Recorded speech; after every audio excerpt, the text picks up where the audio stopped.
Chapter 7 of Mag and Margaret, A Story for Girls, by Pansy. Recording is in the public domain. Chapter 7 A Sea of Trouble. "What have you done with that ring?" This was the first bewildering sentence that Mrs. Perkins hurled at Mag, her eyes glaring the while as though they would burn her. Mag could only repeat in a frightened way the single word, "Ring?" "Yes, ring. Miss Ordway's diamond ring that she left on her bureau, and that has disappeared, and not a soul except you has been in the room since it was put there. If I had only sent Jane as I ought to have done, instead of trusting you." "Oh, Mrs. Perkins," said Mag, "indeed, indeed," and then, the full measure of her sorrow and danger overwhelming her, the little girl burst into a perfect storm of tears. "There is no use in your crying and howling," declared Mrs. Perkins, too angry now to try to control herself. "Tell me just where you have hid that ring. You haven't had time to make away with it, that is some comfort. And then off to prison you go as fast as a policeman can take you. Miserable little thief that you are, to go and steal, after all that I have done for you."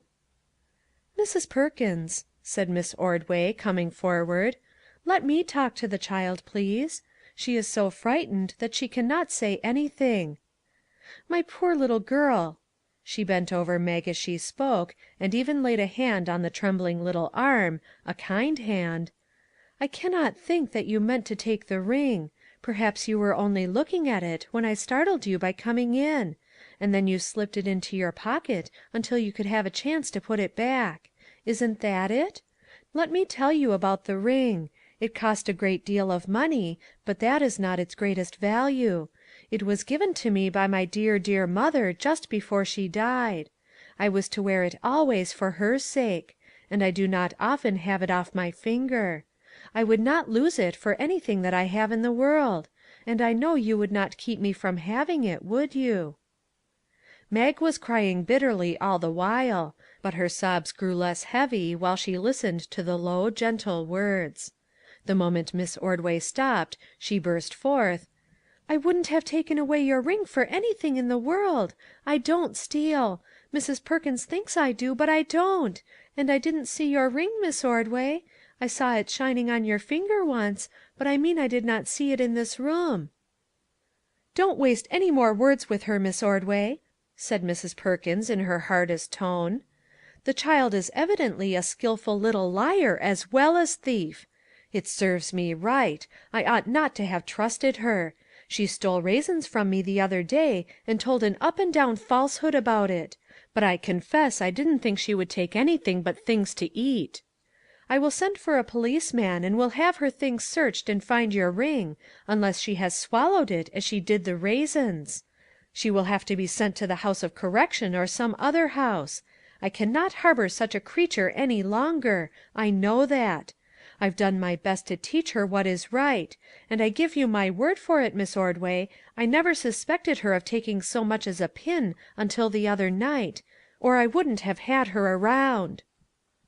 "And you say she has been with you for 3 years?" said Miss Ordway. "It doesn't seem probable that she would begin so suddenly to be untrustworthy, does it? Isn't there some other way of accounting for the ring's disappearance?" "Why, I don't know what way, I am sure," said Mrs. Perkins. "You say you left it on your bureau, and to my certain knowledge there hasn't a soul been in your room this morning but Mag. Jane was downstairs doing a very particular piece of work, and when you stopped and said you wanted your room early, I told Mag to come right up, and she did. Jane hadn't been upstairs since breakfast, I know; and I suppose your room was locked while you were out last night, wasn't it?" "Yes," said Miss Ordway, but she spoke as though she was sorry to have to admit it. "I locked the room, I am sure, because I remembered your requesting me to do so, and went back to attend to it after I had gone half way downstairs." "I always ask the boarders to keep their rooms locked," explained Mrs. Perkins, "except in the morning when the room work is being done. Then I plan to be around myself, and see that everything goes straight. I was just coming up this morning to look after Mag, when I saw you come in. I calculate to keep only honest help about me, and I haven't a girl now that I wouldn't trust with anything I've got. But then, in a boarding house like mine, I'd rather have the doors kept locked when people are out, and get rid of some of the responsibility. And since you are sure that the ring was on the bureau, and it isn't there now, I don't know what else there is to think." "The last recollection I have of it is putting it on the bureau last night just before dinner," said Miss Ordway, still in the regretful tone. "I had been using some paint that I was afraid might dull the gold, and I slipped it off just beside the cushion, intending to put it on again as soon as I was dressed. But I noticed at dinner that I had forgotten it. And to think that I forgot it again, and only noticed its absence this morning when I sat down to work! I cannot imagine how I should have been so careless of my mother's gift." "It's too bad," said Mrs. Perkins sympathetically. "But then, as I say, we'll be sure to find it. The creature cannot have made away with it. She went straight to the kitchen, and has been there under Norah's eye ever since. If the miserable little wretch would only tell what she has done with it, it would save us a good deal of trouble. She hasn't a pocket in that dress, so she must have tucked it away under something. But of course we'll find it. I haven't any hope of her confessing, because she was so brazen about the raisins, though I promised to hush it all up and try her again, if she would just say that she had taken them." "Mrs. Perkins," said Miss Ordway, taking a sudden resolution, "would you mind my talking to the child alone for a few minutes? She looks like such a timid creature that I think she may, perhaps, be too frightened to realize what she is saying. If I could talk with her quietly, I might—" Mrs. Perkins interrupted her with a grim laugh. "You and Mr. Fred Ainsworth must look upon me as a kind of ogre," she said. "He had a notion that Mag had been scared into telling lies. I'm sure I never meant to eat her up for stealing my raisins. But I'm entirely willing to let you talk to her just as much as you please. If you can bring her to reason, so much the less trouble for me. I've got plenty of business to attend to this morning. When you want me you can just step into the hall and call me at the speaking tube." As the door closed after her, Miss Ordway turned to Mag, who had ceased crying entirely, and sat a forlorn little heap on the hearth rug, with her face quite hidden in the folds of the big kitchen apron that covered her from head to foot. "My poor little girl," said Miss Ordway, "I don't want to be hard on you, indeed I don't; and I don't want any one else to be. I can see how suddenly you may have been tempted, and how you feel, perhaps, that the only way is to insist upon what you have already said. But there could not be a worse road than that. Nobody ever found the way back by persisting in going on in the same road, after learning that it was the wrong one. Mag, if you will tell me where the ring is, or if you lost it, or threw it out of the window, and do not know where it is, and will tell me the truth, I will see to it that you are not sent to prison, and I will help you all I can." She waited in silence for some minutes for this appeal to be answered. Mag, meantime, stirring neither hand nor foot, nor in any way showing that she had even heard her. Suddenly the child dropped the apron that was hiding her face, and looked up at the lady beside her. "Miss Ordway," she said, "do you know God?" Miss Ordway was very much startled. It was such a different sentence from what she had expected to hear. "Do I know him?" she repeated. "Why, of course, child. What do you mean? Every one knows him, at least in this country." "Oh, but I mean in a different way from that. I was thinking about his jewels. Every one that feared the Lord and thought upon his name, he has made into his jewels, you know. What I mean is that I am one of them. He loves me, and he has called me. I fear the Lord and think upon his name, and he has made me his jewel, and I am to be kept in his own royal casket, never, never to be lost. Do you think after that I would take anybody's jewel, or tell what was not true about it for the world? I used to be dreadfully lonesome and sorrowful and have no friends, but Mr. Frederick gave me little pillows for a Christmas present, and there I found things that I never knew before. There it said, 'Come unto me, ye that are weary,' and 'Suffer little children to come,' and it said, Jesus calls you this very night.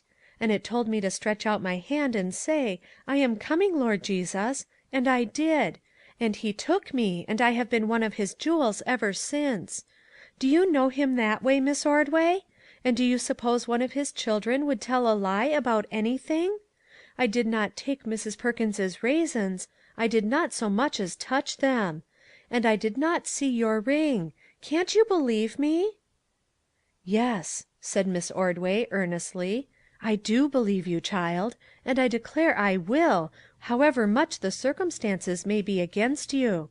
I wouldn't have lost my ring for a great deal, and I cannot account for it; but I don't believe you know anything about it. Do you think it may be possible that your duster whisked it into the grate, Mag? I never thought of that; perhaps that is exactly what happened." Mag shook her head sorrowfully.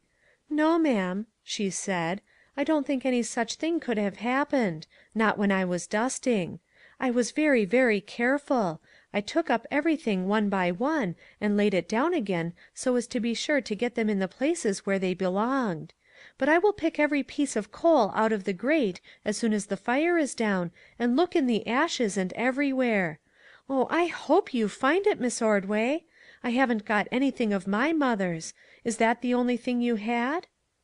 "Oh, no," said Miss Ordway. "I have a great many things of hers besides; but that was very precious. Well, I wonder what I can do for you? How shall we convince Mrs. Perkins that you know nothing about that ring?" Mag's grave little face grew graver. "I don't know," she said sorrowfully. "I don't think she can believe it. It is very strange about the raisins. I saw the bowl full, and when Norah came back it was only half full, and nobody was there but me. She couldn't hardly help believing that I took them, could she?" Despite her loss and anxiety, Miss Ordway was obliged to laugh. "You are the queerest little girl I ever heard of," she said. "Here you are arguing the case against yourself. Does Mrs. Perkins know about the jewels?" "What jewels, ma'am?" "Why, the ones you have been describing to me. Did you tell her you were a jewel yourself, and were never, never to be lost?" Mag shook her head. "No, ma'am, I didn't tell her. I thought perhaps she would not understand what I meant. She doesn't know God in that way, I think. A great many grown people do not. I asked Mr. Frederick, and he said that the world was full of folks that hadn't paid any attention to God calling them, and so missed knowing them. Mrs. Perkins makes me think that she hasn't." Miss Ordway turned away her face to hide a smile. She could not but feel that this wise eyed little girl was judging Mrs. Perkins correctly; and she could not help wishing the child need not know that she, too, was one of those who had "paid no attention to God calling her." "Who is Mr. Frederick?" she asked, by way of changing the subject. "He is a boarder, ma'am. He has the room opposite the parlors; and he is very good to me. He gave me my Christmas present." "Your Christmas present? Which one?"